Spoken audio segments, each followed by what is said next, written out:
আসসালামু আলাইকুম সম্মানিত দর্শক, কথা বলবো আজকে বাংলাদেশ আওয়ামী লীগের কেন্দ্রীয় কার্যালয় নিয়ে।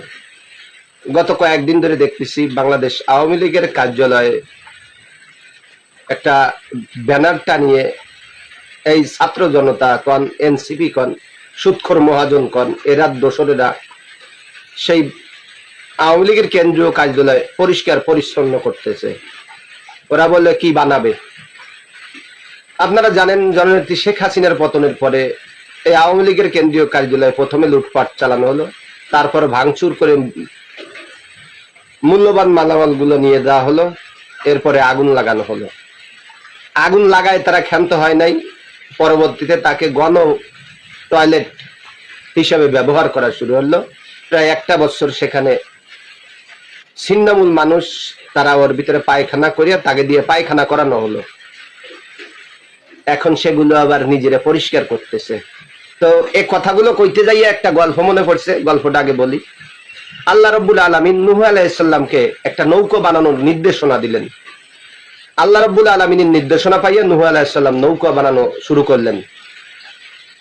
তখন তো আর এরকম আধুনিক যন্ত্রপাতি ছিল না, তো কুড়াল টুড়াল দিয়ে কোনো মতে কাঠকোট জোগাড় করিয়া নৌকা বানানো শুরু করলেন। নৌকা বানাইতে বেশ কয়েক বছর সময় লাগলো।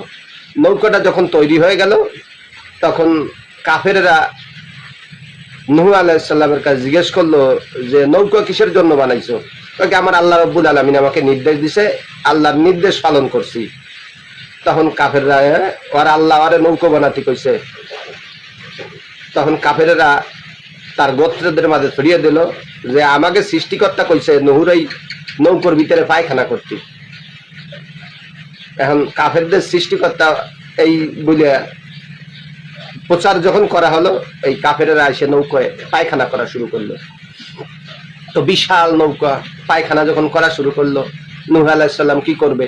একা মানুষ। আল্লাহর কাছে বিচার দিল, আল্লাহ তুমি বললা আমারে নৌকা বানাইতে, নৌকাটা এত কষ্ট করে বানাইলাম, সেই কাফেরেরা নৌকায় পায়খানা করে যেভাবে ভরাই দিচ্ছে, তাই নূহ তোমার চিন্তা করা লাগবে না, তুমি চুপ করে দেখতে থাকো। নূহ আলাইহিস সালাম দেখতে লাগলেন। এখন পায়খানা করতে করতে নৌকা প্রায় তলিয়ে আসছে, মানে বড়াই ফেলাইছে। এই মতো অবস্থায় এক অন্ধ বুড়া মানুষ সেও আইছে পায়খানা করতে। কিন্তু আল্লাহর এমন কাম, সে পায়খানা করতে বসিয়া টুপ করে ওই পায়খানার ভিতরে পড়ে গেছে। এক ছেলে অন্ধ, আরো বুড়ো, কিন্তু ওখানে পড়ে যাওয়ার পরে একটু হামদ ফেলে উঠছে, চোখ ভালো হয়ে গেছে, বুড়া মানুষ জুয়ান হয়ে গেছে। ওইয়া দেখে ব্যাপার কি, বুড়ো মানুষ কানা মানুষ পায়খানা